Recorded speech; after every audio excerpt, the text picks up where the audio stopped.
And now I will let everyone in.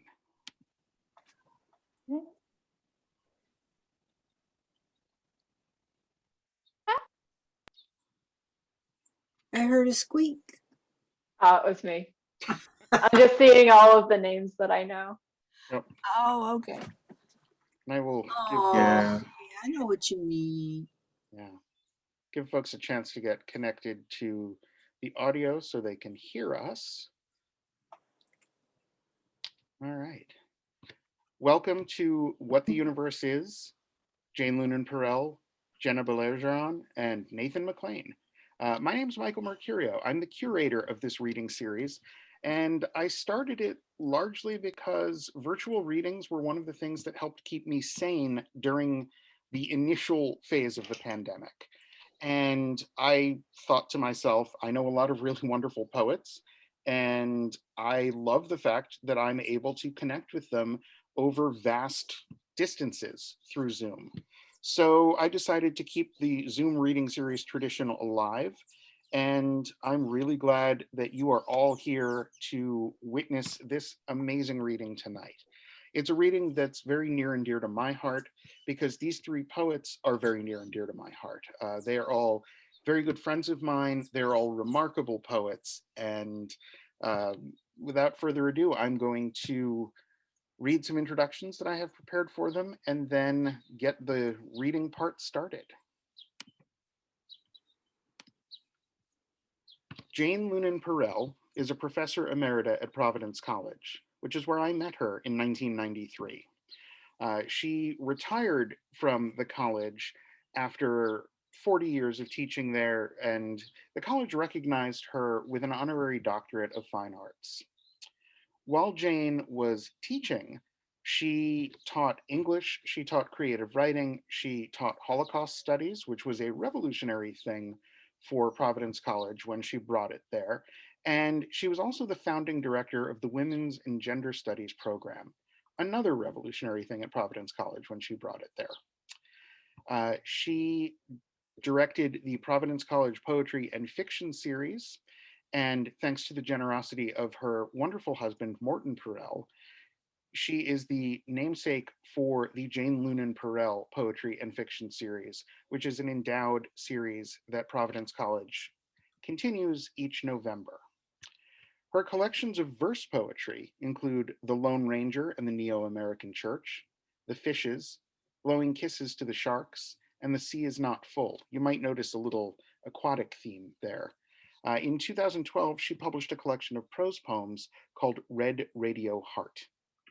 Jane is currently working on her new and selected poems, Cash for Scrap, with the assistance of Jenna. During Jane's travels, she was a fellow at the MacDowell Colony, and she has read her poetry at the Museum Frieder Burda in Heidelberg, Germany, and Federico University of Naples in Italy.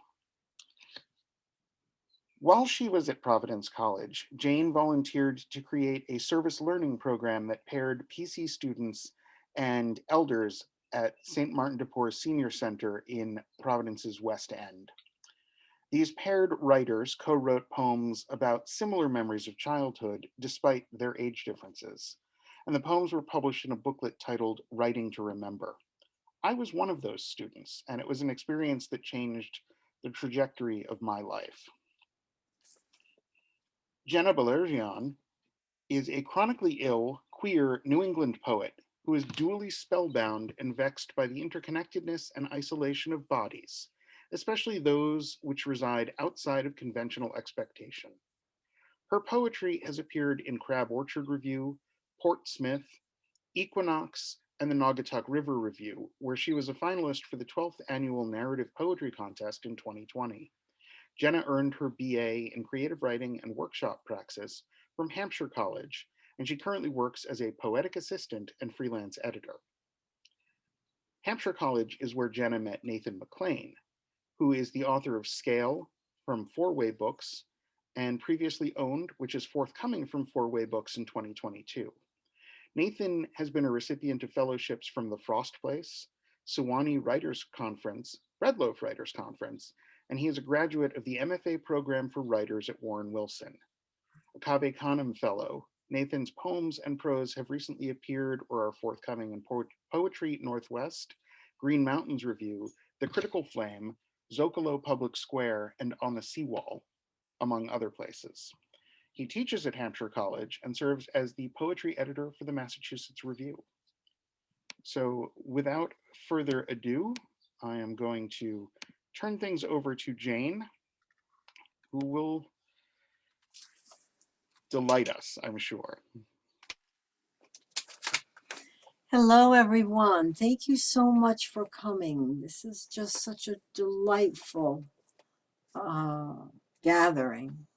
And I want to say that it's a privilege to be here and to be reading with the spectacular poets Jenna and Nathan, and to have been invited by the resilient poet and the creator of this marvelous series, my lifelong friend, Michael Mercurio.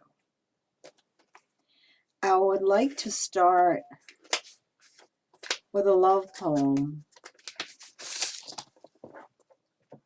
for my husband, Mort, because without him, oh yes, we have survived 47 years of marriage, but I would not be on the planet without him, because I've had quite a number of spinal surgeries, replacements, you name it, I've got it, okay? And without his advocacy, and without his care, and without his being able to negotiate me back to the planet, so to speak, I would never have been able to write again either. So this poem is for you, Mort, and it's called Cognac for MLP. I touch the skin on your wrist. I smell your cognac breath. I taste the salt of your tongue.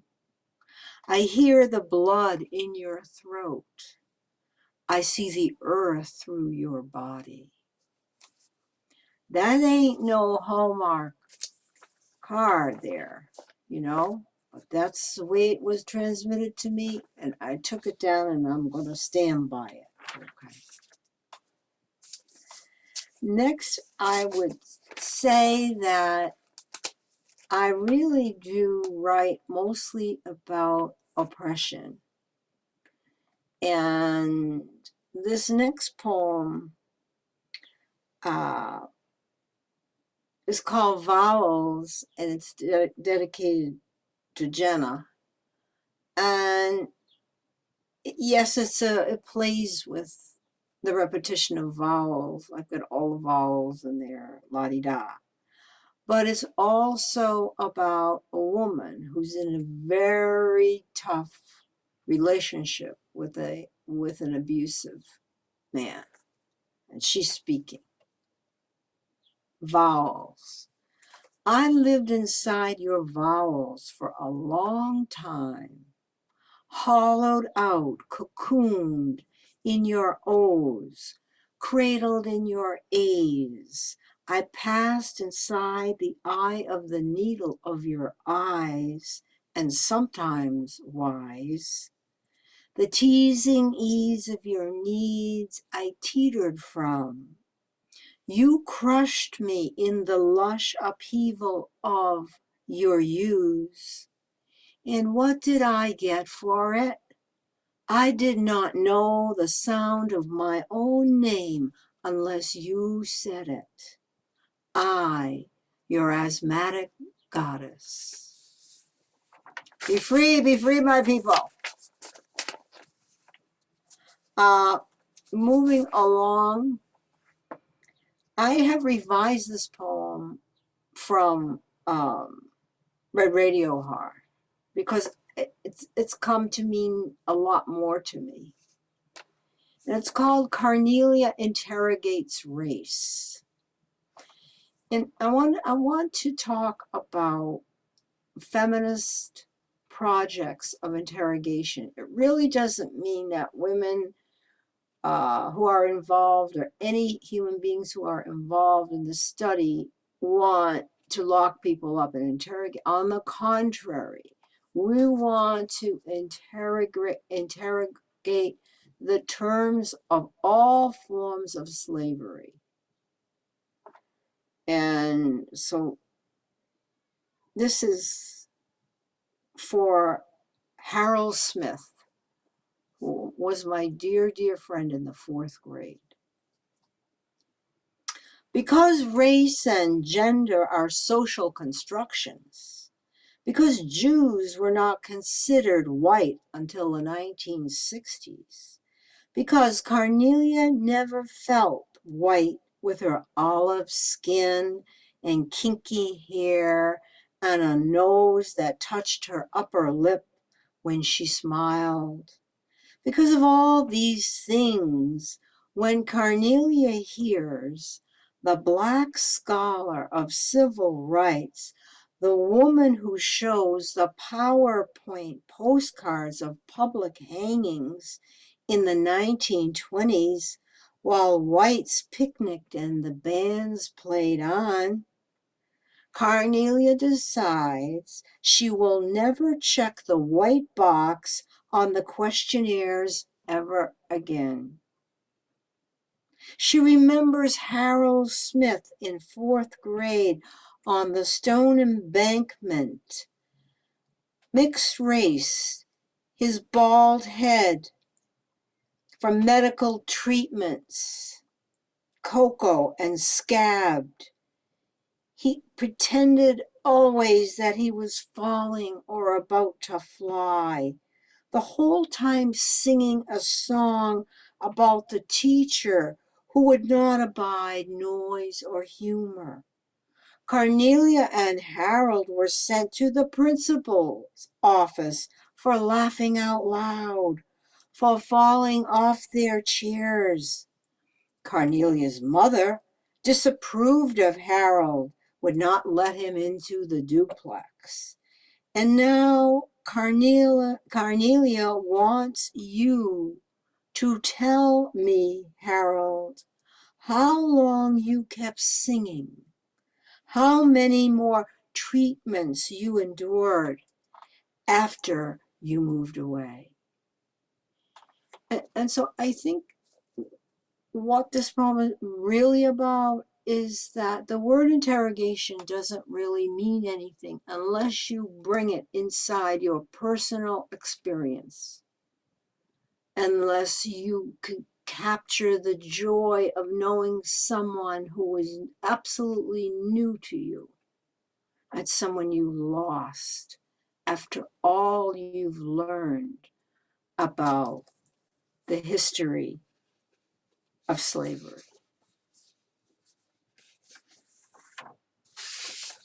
I know they're kind of heavy, you know.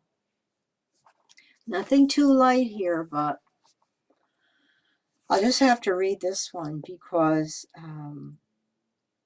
it's a poem of the Holocaust. So when you get upset with me, just remember it's a poem of remembrance.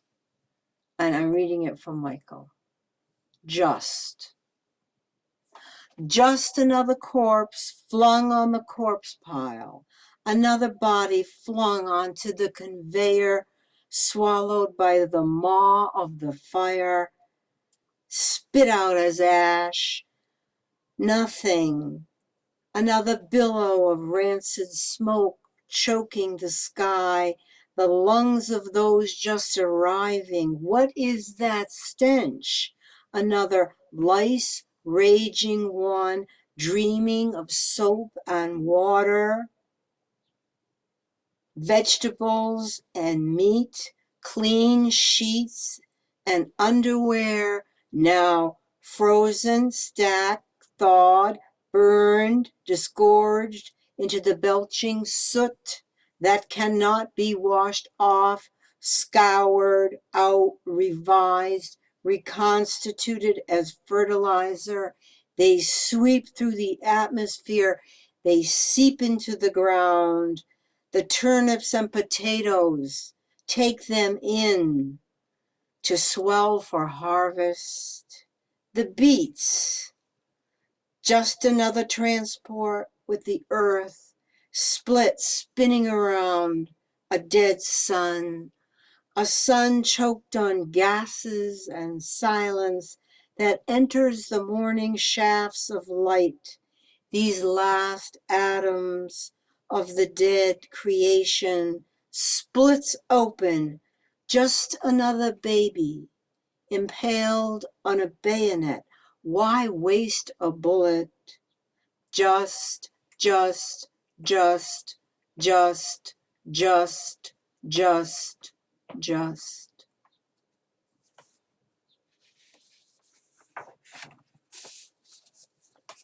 You can tell that I don't believe in tranquilizers. Well, not today at least. And now I have a newer poem. A poem, well, it's the full moon tonight. This is it. So, I mean, I'm moon identified totally. May 28th is my birthday, the 4-week cycle. I'm a Gemini, so I'm always either for it or against it or both, you know. And this is when I do a lot of writing. And I came across this poem in my head called Moon Cartoon. And I'd like to read this one for Diana. Moon Cartoon. I am a cartoon of the moon. My teeth sharp, my throat raw, the wolf moon dragging me with my gnawed femur through the snow. Now, finally hypnotized, eye to eye, by the aborted sky, I sink down over the ice stalactites, suspended from the cliff of my annihilation. Is it self-pity or hate? It is never too late to collapse fate into the gigantic jaw and be spewed out into moonlight that is pearlized, amber, almond as the wolf's eye who is charging its muscles, fangs to overtake the owl, nesting too close to the iced embankment. Stalker moon, lone wolf, progenitor who fires my greed, my seed, this need to teeter on the ledge of eternity and balance in my broken body. Like an animal waiting to be fed, lead poisons from the waters of your craters, moon, your pools of hardened lava. Here I go. And I have one last poem that is dedicated to my mentor and friend, the inimitable Robert Francis, who made my experience at the University of Massachusetts MFA program beyond extraordinary. Now, he has this small book like Ghosts of Eagles, and there's 2 poems in it, Silent Poem and Blue Cornucopia, in which he's doing this syllabic games. And I thought, oh, I've always detested crossword puzzles. This is a poet's crossword puzzle. You pick your syllable number, and you have to have the same number of syllables in each line, and you see what you come up with. So as I have been regarding my body go through changes and looking at the skin on my hands, a little bit of a preoccupation, I think, I decided to write this poem called Skin. And I will read it line by line with the 3 syllables each. Skin. Dry wood parch, meant thinned down, flint splintered, split ties spark to ash black, blue singe stretched over bone. Antelope, hide and seek, what was supple is singed, cracked canvas, gravel burned, eroded, velvet somewhere else, someone else's. Thank you very much for your attention tonight. Thank you, Jane. That was really wonderful. It's always so good to hear your voice reading your poems. And I am looking forward to when we can have a little conversation after Jenna and Nathan have read and open things up for the audience. But for now, I'm going to hand the mic off to Jenna.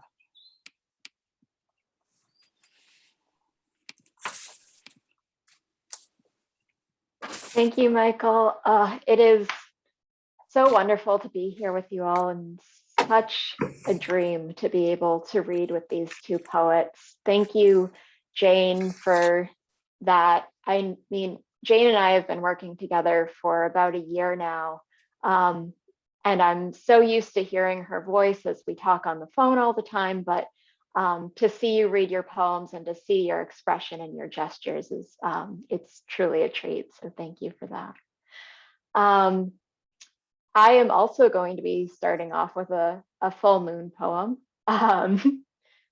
given that Jane and I are sisters of the moon, and we'll go forward from there. Full moon. And all my crazy is showing under this dime-colored halo, cracking the sky silver drunk. There is a natal bat crying and flailing at the discovery of his own slow wings, abandoned by brothers, whining for an echo. I shake my keys, glinting golden in the dark, to show it I cannot find its way home. I only know mine. I cover my hair as not to be mistaken for a nest, cherry bark twigs spiraling out. I should not be afraid of hollow bones, but I am afraid of this crying babe trying to follow me, attempting to entangle itself long enough to stop the screeching, as if I will forget its peach fuzz claws, grappling for my neck, this fleshy fruit. The trees grow up toward the moon like black lace over a widow, and my heart pounds uncertainty into that yellowing blue haze. I keep walking back to what I know and leave the baby screaming in the dark. I am in the middle of writing a series in which I am finding natural equivalents for specific diagnoses. And Jane and I talked about the fact that I wasn't going to read this one, and I decided to do it because that smile right there, because if it can't be breathed out loud, there's no point in this specific project. So, and also at her behest, I am letting people know, in case you don't know, the term vaginismus, which is the title of this poem.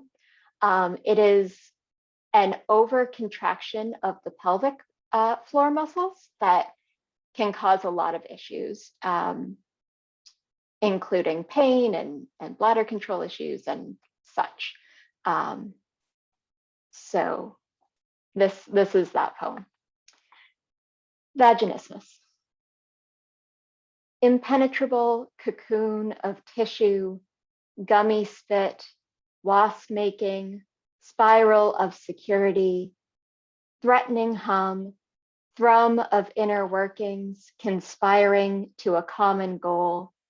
No sweet honey, No merrymaking, dizzy days dance of pollen pleasure-coated bodies, afternoon sun, crawling into a soda can, sucking sugar from aluminum siding, stinging surprise, lips, eyes, bottle of chocolate syrup on the edge of a tug-away carnival cart, sweet dough, mache melon sutured to a limb.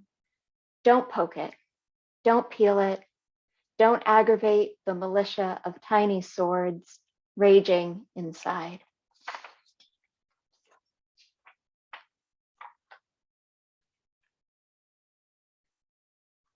My next poem is, or was recently published in Naugatuck River Review, which is a beautiful publication. And I'm so grateful to all of the editors who made this happen, including Michael. And in my work, I really like to work with persona and challenging the construct of time, and usually together, so that I can address things that are really just too close to home, but still need to be written about in some way. So in this poem, I speak as a paint chip that is in a hardware store somewhere far in the distance when hopefully COVID is an eradicated virus. Paint chip for post-COVID blue in future hardware stores. 2020 retro collection number 001. I have so much to tell you about how we survived the summer of the apocalypse, how the lights went down and everyone had to band together, but wouldn't until we lost a war's worth of neighbors. I remember buying light bulbs for my first apartment, feeling like a brute handling their delicate shells. Every time someone asked what I needed, my mind went blank. I shrugged. Nothing bought, sold, or processed could extinguish the dread, no matter how shiny, no matter if when you put the screws to it, it actually worked. My lighting was improper for months, but it was good for taking vanity photos in my underwear to tease all the cooped up straight boys and lesbians I was after. I can't forget the stove, petite and made for one, that I learned to properly season my chicken on, drowned the thighs in butter and onions. The stove, a mouse shot out from under, while I was sitting in the kitchen, penning my triumph of independence, which sent me jumping onto the chair, screaming, broom in hand. I could have been posing for an oil painting, rowing my way down ridiculous river on the SS Scaredy Cat. But those days settled, and autumn crept up for embrace. I read books, wore sweaters, wrote poems, gained weight the way happy people do. I finally bought a couch, celebrated Christmas quietly, Elvis on the stereo, moaning about being blue, which is just too lovely a color to lament. The mornings were blue, the votes were blue, the time for change was always and now.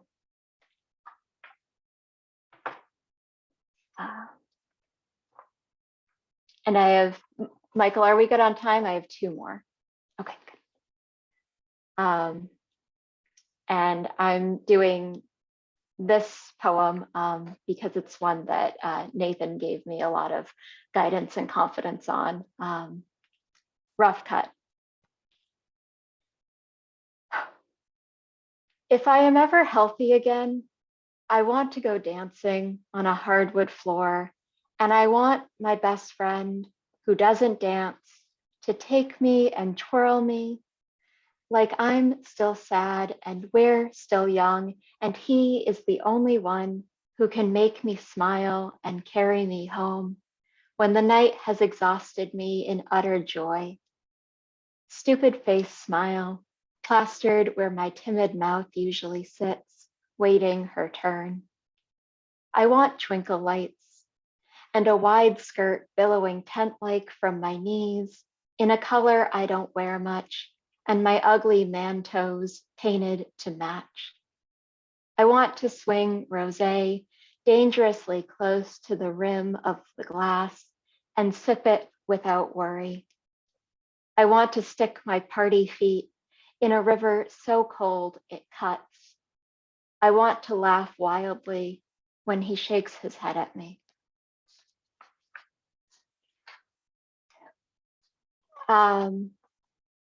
My last poem begs a little bit of preamble.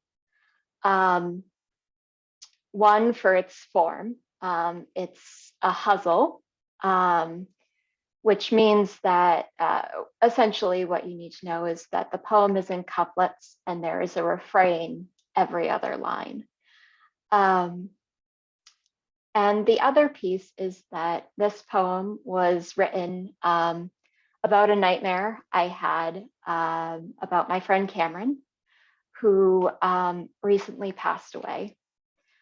Writing is a really fantastic coping mechanism. It's a really great way to move through things, but I wanted to read something that I wrote while he was alive that he approved of. I've been writing about Cameron for a long time, and there's something comforting about knowing that he enjoyed this. So this is the one I'm going to read for him. Cameron after relapse. I throw myself from the vehicle to dry heave the news on a spinning span of tar and convince myself that if I crouch low to the ground, everything is going to be okay. When I find gravity again, Cameron has taken his leave like a sugar cube in tea, a trail of sweetness leading where I do not wish to go. He promises everything is going to be okay. The panic garden is alive with chaos, yet he sits, calm as any June day, and pats the bench next to him. Here, friend, everything is going to be okay. I beg his pardon. The ivy sickens me, tightening around the drain pipe. A pruned topiary bursts into flames. Another recoils. I close my eyes, but he chuckles. Everything is going to be okay. The flowers, forget-me-nots, are weeping their petals free. I worry about what they know. He beckons me closer, half smile nested in his cheek, and assures me everything is going to be okay. Shrugging past every animate shrub, reaching out to pinch and grab, stepping cautiously over landmines rusting in weight, I find myself beside him. Everything is going to be okay. Blind millipedes squeal as glass springs from the soil. Hummingbird feeders explode, sending colored plastic darting around us. He coos to the arthropods. Everything is going to be okay. The millipedes slink over my feet. I can't stop sobbing shards and shaking. My tears stab the slowest of them. Cameron wants me to stop hurting them. Everything is going to be okay. He picks the pieces clean as the sun presses out its light on their edges and sighs, resting an arm across my shivering shoulders, looking out at it all. He nods, absolute. I'm going to be okay. Thank you all so much. Thank you, Jenna. That was gorgeous. That was, God, what a poem to end on. I know that was a tough one to read, I'm sure, but it was beautiful, and thank you.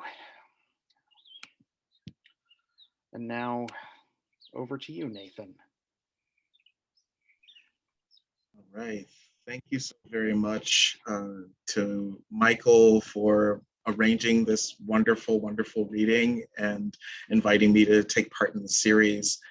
Thank you to Jane for your lovely poems. And it really, my heart is brimming with pride, just being able to read alongside Jenna, who before everyone got into the room, I was just mentioning, I believe that this is among the first and only times that I've read poems with a former student. So this is just, it's a really special evening for me, and to be able to hear that work is really quite wonderful.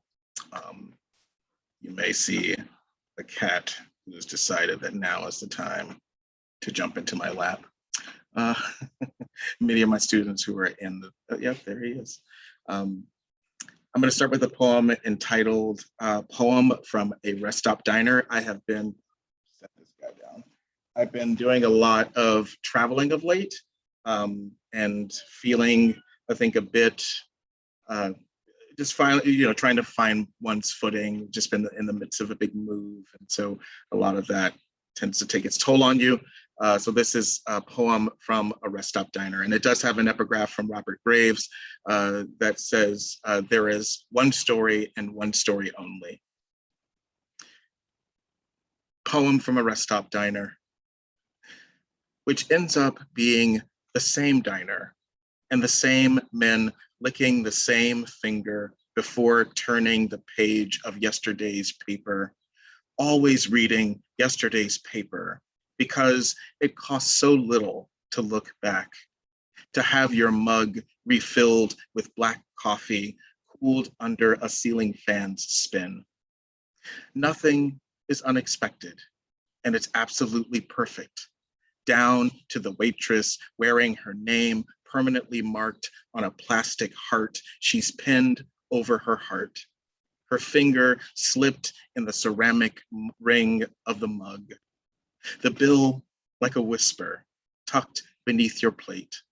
The bell at the host stand, the little girl smacking it, though not to get anyone's attention, just to hear it sing the same song, the only song it knows. This next poem is entitled Against Melancholy, which is certainly easier said than done. At first, it is Beethoven's Ninth I'm thinking of. Not all of it, mostly the fourth movement, that rousing crescendo you might hear at the end of a movie where the protagonist has graduated or overcome some great hurdle. Cello, violin, then flute, brass layering one another, swelling towards that feeling of triumph I so rarely seem to have, but often think about.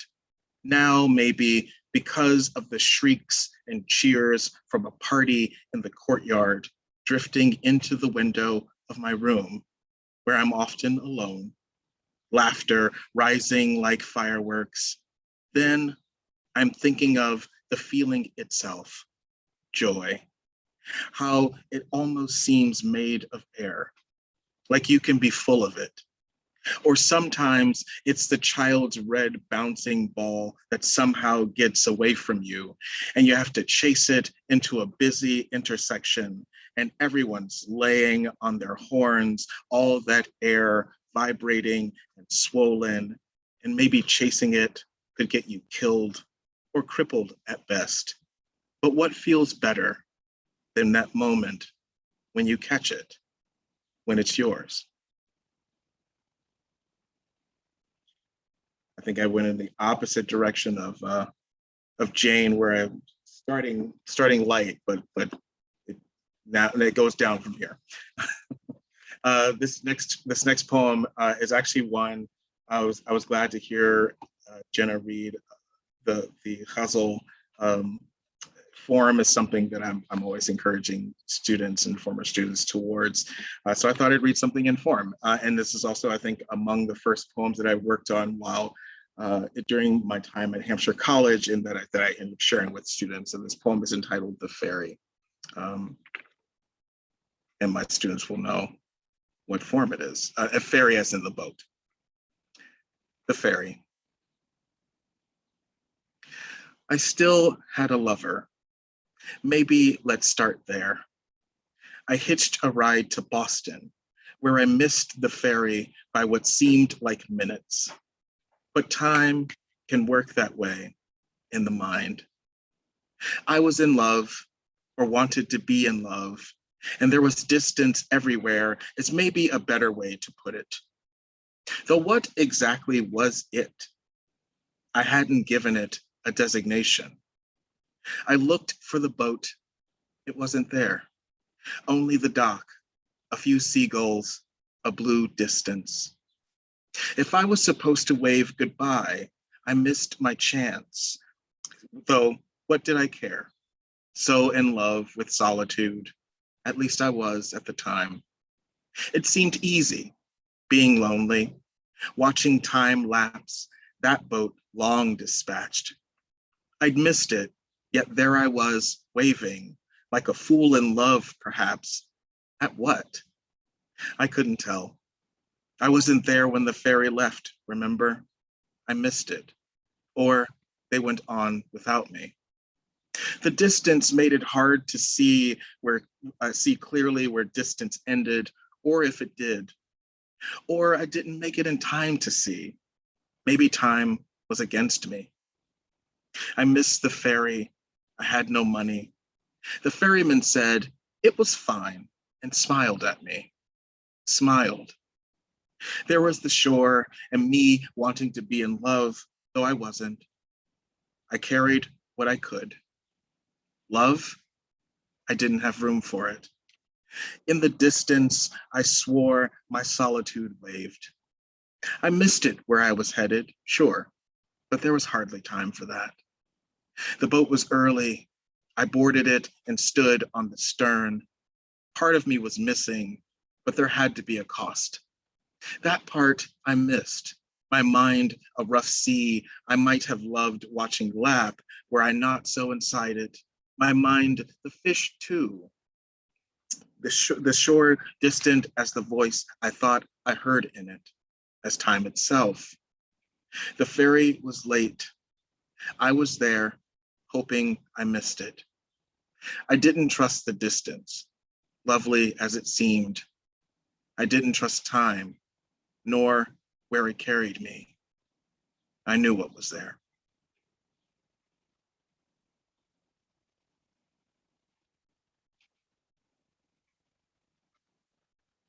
This next poem is called "The World is Full."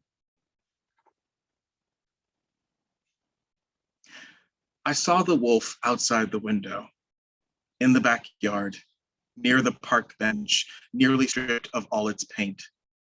Or I thought it was a wolf I saw, insomuch as I even called, "Wolf, wolf," through every room of the farmhouse. It was quite the spectacle. False alarm, one might say, as if explanation were a kind of comfort. I was not comforted. My panic startled me, the way one can be startled by something he's read in a book he's forgotten he owns, that he can't in the slightest remember buying while thumbing over the other spines, all those titles huddled together there on the shelves. Out of nowhere, we say, in cases like these. Where did this come from? How had I missed this?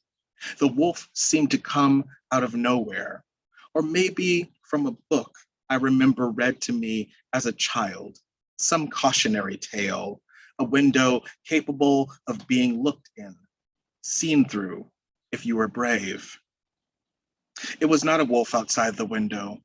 It was a coyote, but with a wolf's bulk, its metallic flash of fur, its appetite. I admit, I was afraid. Not for myself, but for the chickens. I looked out the window because the chickens clucked so madly, like children at school running amok. The hens flapped at the glass. The chicks instinctively slipped out of sight into the taller, wet grass. No, it was not a wolf. Of course, I knew the difference. I had been a boy, been small enough to be clenched in a wolf's jaw, though I never was. I was safe. I wanted to save them, but the commercial in the background insisted the window for savings was closing fast, then faded to black, as they do when they're done. The wolf scattered them, the way feathers can be scattered, torn from the body, or the way children are drilled, even in grade school, to scatter. Shh. We prepared for this now. I called wolf. I clapped at the glass, which I've been told makes a difference, and I wanted things to be different. To the chickens, it must have looked as if I took delight in their predicament. And who would tell them otherwise? The world is full of suffering. It's true. Why not delight in that it's yours, not mine, for once? The coyote slunk away, or the wolf did, something dead, I thought, between its teeth. I was afraid, though I went out to look for what was missing, what was lost to the woods. 10 chickens, 2 chicks. I counted them, like I tally all loss. What was scattered, the way one might scatter birdseed in the yard, or how one might scatter a child's ashes to the ocean's indifference. I had been a boy, lost among the woods as in some fable, or maybe not lost, just the shade of tree bark. Not a wolf. The chickens' distinction hardly matters. Here, Vicky, no one had bothered to name them. To name them, we believed, would make them harder to kill and eat. But how wrong we were. I believed I could save them, or that saving them meant I loved them, that my love was good for something. And I'll close with one more poem.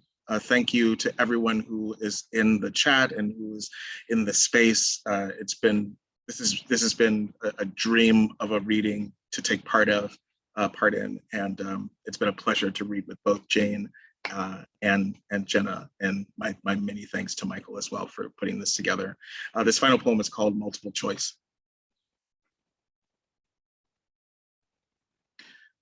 Dull, bulky, previously owned, it was usually tucked in my backpack next to algebra or earth science and my gym shorts, US history. Some old scene drawn on the cover. There was a teacher, a classroom number. I was this many years old. There was time, which was set aside every day. I had a locker, a combination. I sat at a distance that softened the edges of white chalk on the board, poor vision, though even that didn't make me much care to commit the past to memory, except to darken the right bubble on the test sheet. Christopher Columbus discovered America in blank. The Declaration of Independence was first signed by blank. Blank assassinated Abraham Lincoln. Answers were simple and dependable, black and white. You were remembered for better or worse for what you did, what you refused to do. So every year, Rosa Parks sat unmoved, Dr. King dreamed, and I recorded it as if for the first time. I've heard textbook sometimes used to describe an act as flat and predictable as a stretch of country road. Miles of the same cow lying in cut grass, slowly chewing cud with the effort or patience it might take to grind the difficulty of any fact down. Robert E. Lee surrendered at blank to end the Civil War.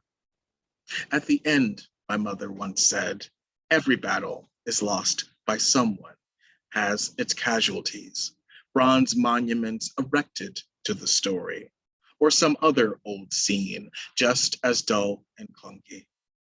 Until blank, years before I met my wife, I could have been dragged off for simply glancing at her, which I do often and too long. The moral? Who knows?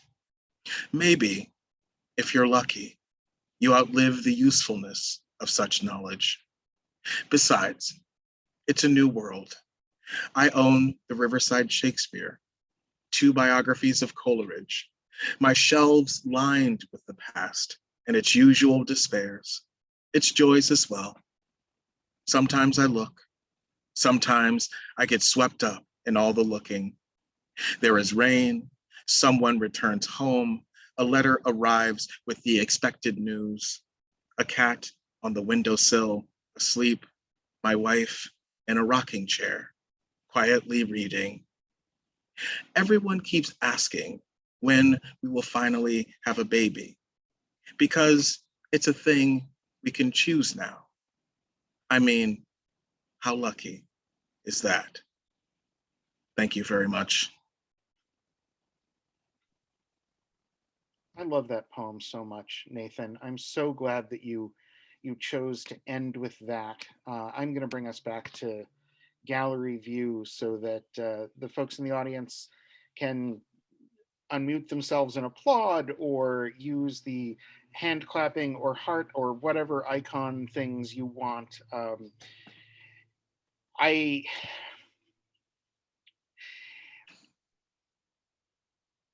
It's kind of embarrassing to be a poet and say, I'm at a loss for words. But honestly, I'm at a loss for words. These 3 poets who we got to hear tonight are amazing people and amazing poets, as you now know, for those who hadn't heard 1 or 2, or maybe all 3 of them. And, I'm so grateful that we had such a wonderful audience. Jane, Nathan, Jenna, if you have any reactions or thoughts or impressions, hop in so that I don't keep babbling like a fool. Oh man, I loved it. It's yeah, this is just such a pleasure and delight. And it's been a long time since I've been able to hear Jenna read poems. And I love this new series that you're working on, Jenna. I'm so here for this series. I'm excited to see where that takes you. But this was incredibly wonderful, and it's one of those things where I'm basking in the just in the entirety of the evening. It's been really something. Yeah. And I read the fairy poem I specifically for Jenna, who of course she was writing in form, but it was one of the I think Jenna was maybe still my TA at the time when I had written that poem, and which was and got to share it with the class, and it and proved to them that I wasn't completely washed up. Not by a long shot. Although I know it's tough with younger folks sometimes. No. Oh, Nathan, thank you for reading that poem. As soon as you said it, I was like, yes. I love that poem so much, and it really it's one of the brilliant examples that Leanne is with us in picture now, and she can tell you, she tried to get me to write in form for years, and I was just like, nope, someone else's rules, excuse you. But I love the fairy because it really shows what you can do with form that doesn't feel stiff and prescribed, and it's just so wonderful. The ghazal is wonderful for that. Mm-hmm. The repetition and and you picked exactly the right phrase for Cam. Yeah. Oh my God. Cam was a very good dear friend of mine. He used to call me his secret mom. And he always thought everything was going to be okay. And, you know, the guy was. And he was right more often than not. And he was still right, even though he was in such pain, he was still right. Everything was going to be okay. And that poem, I think, just takes on, it also takes on like additional nuance now reading it, you know, like in the like post-pandemic, like it's as much as it is about your relationship with your friend, like it also has like it takes on a completely different nuance that everything is going to be okay. That phrase just it really does. Yeah, it really is quite expansive and reaches, I think, even further than maybe what was first intended for it.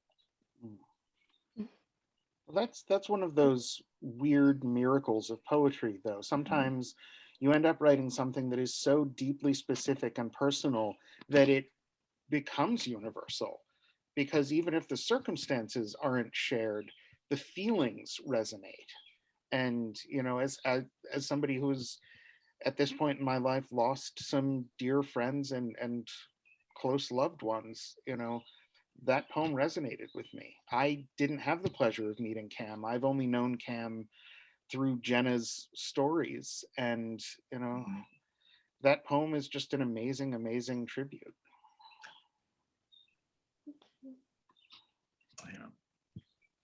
Yeah, for sure. And I love that hardware store poem. I almost switched up one of my poems based on your reading that, but I was like, no, I'm going to stick to what I've got.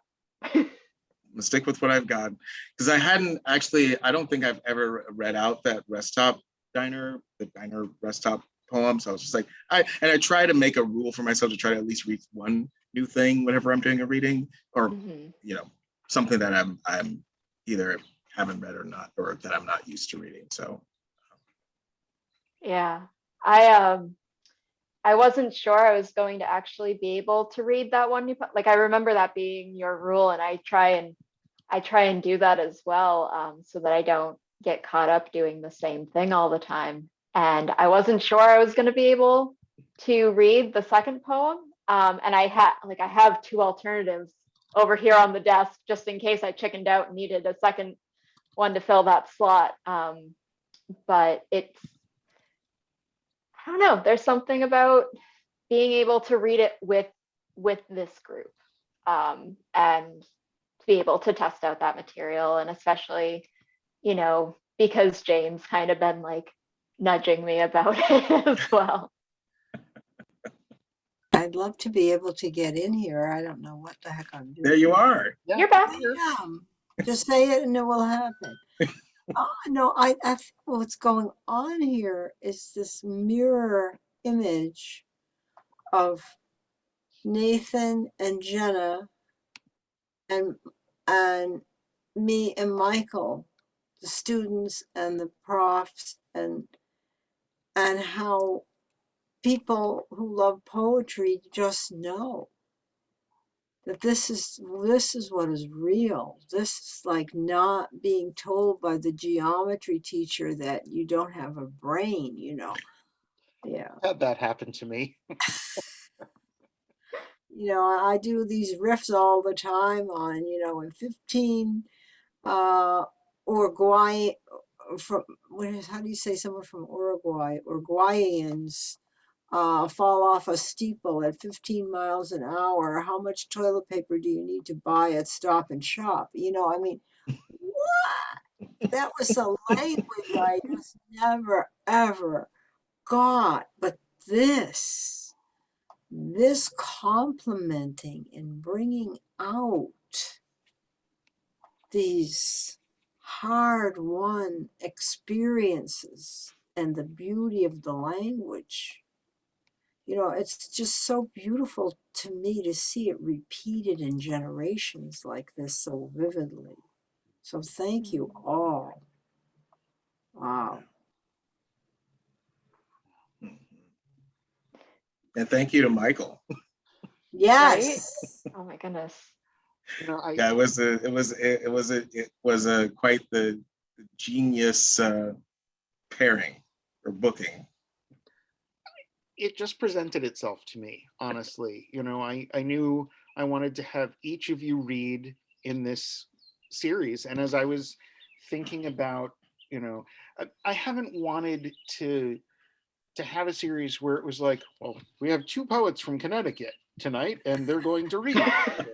I wanted to find some other thematic linkage. And so, I've had readings where it's been poets who write beautifully about place, but in totally different ways. And, Yeah. I've had next month, I'm going to have three poets who write beautifully about family in three totally different ways. So, this thematically was that idea of mentorship, of sort of a quasi poetic genetic lineage, I guess, Mhm. where, Mm. I am able to trace my lineage to Jane and Jenna's lineage to Nathan in that mentorship way, but it's bigger than that because we're all connected in other ways. And, I'd be lying if I didn't say that recent poems of mine over the past few years have been influenced by Nathan, or by Jenna, because I get to have conversations with them about poetry all the time. And Jane and I have been having conversations about poetry for 30 years. So, so yeah, it was just a real blessing to be able to get the three of you together tonight for this and to sit back and luxuriate in it. Thank you. That's all I can say, because as somebody dealing with medicalization, the isolation of that is so big, and it's somewhere in me. I've always known I would come back to the poems, but it was really not so obvious at first, So this to me is like my idea of heaven, really. Yeah. And I ain't even gone yet. So And we're in no hurry for you to go anywhere. Yeah. Keep that in mind. And I love the title for that. The Cash for Scraps, I think, is a great title for the next book. So thank great. you so much, Nathan. I go by this sign every day, taking a shortcut into the city of Providence. And I just have to say it's this whole industry now where you could see the trash, you could see a desk or a toilet, and then it gets ground down further and further, and then the next pile is all ash.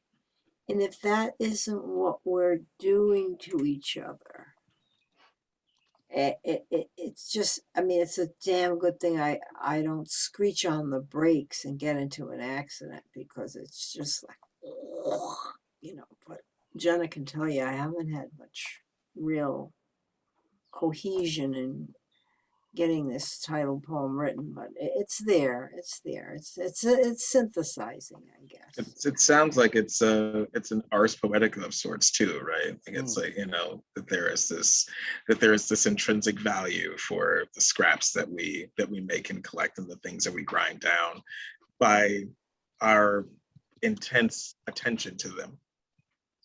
Yeah. And But the other thing is, to me, they represent the children who are just taken away and can so easily be placed here or there, and the conditions don't really matter because we know that they won't be able to find their parents again. So why get all excited about it?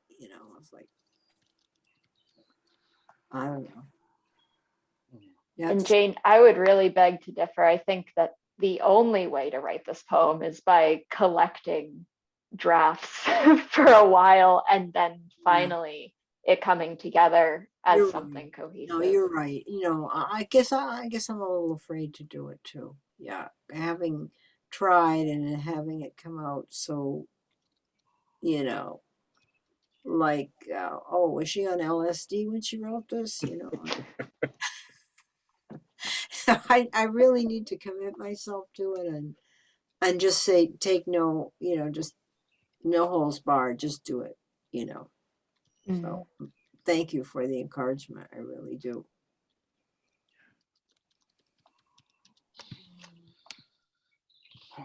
Well, I'm again, so very, very glad that all of you were here to bear witness to this miracle of poetry that happened tonight.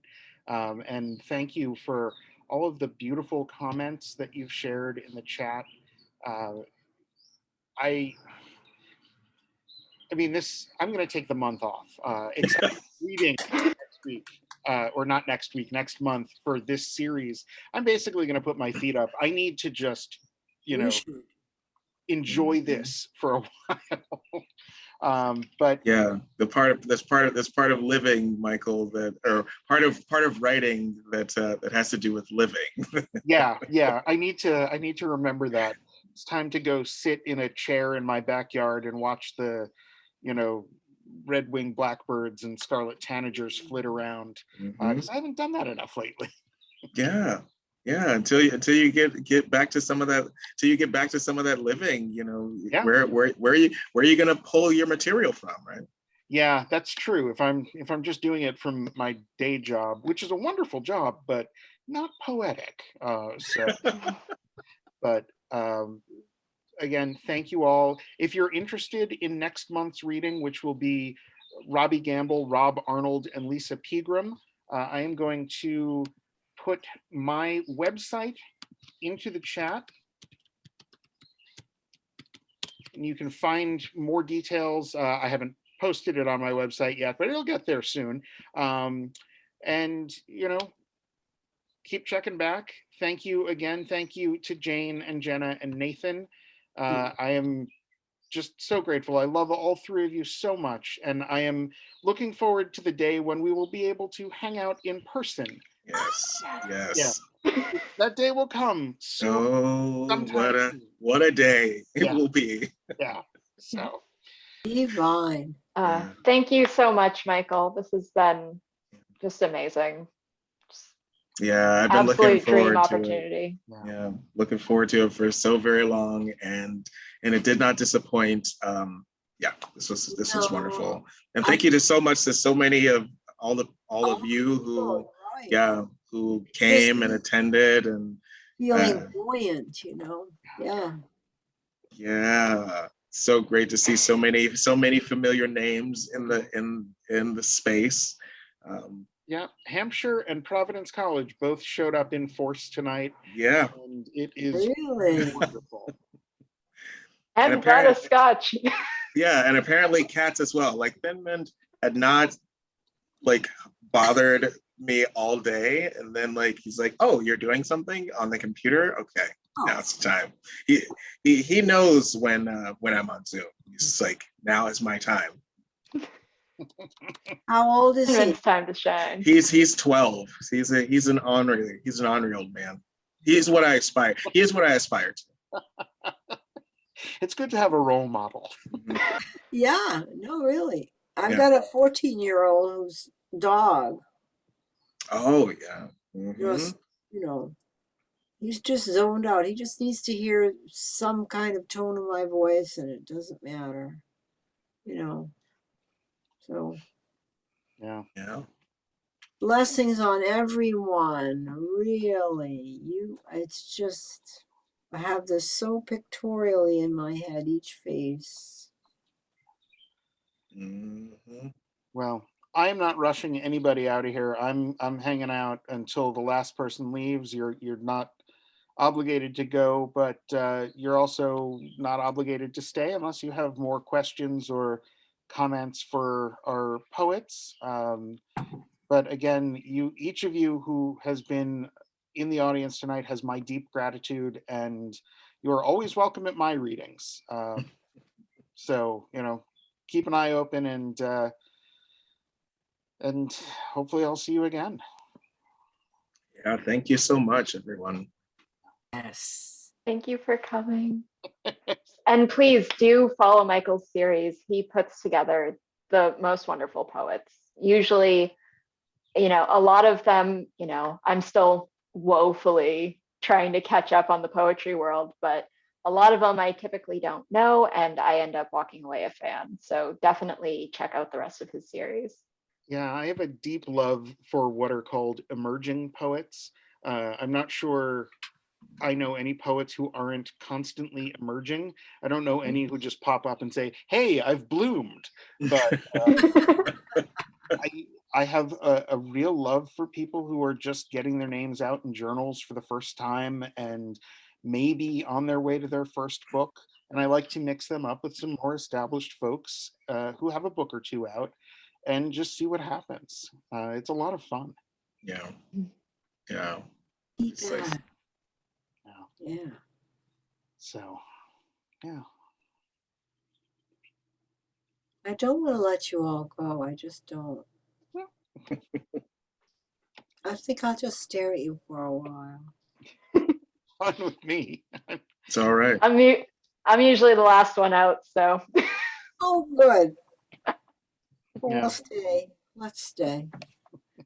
I don't know Michael Berryman and Leanne Dalton, except for your lovely faces and your names. Maybe you could tell us something about you. I admit my ignorance.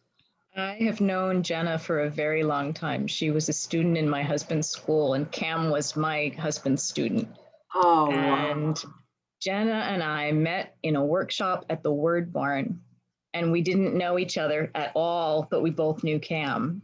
And we found out that, we were both best friends with Cam in this workshop. And we have been talking to each other since and sharing work since. And it's been a few years since we've been able to do that. And the last few years have been difficult for me to write poems. I've been writing fiction, but not poems. And now I want to write poems again. So hearing all of you has really, it's helping. It's been a tough couple of years. So Leanne is a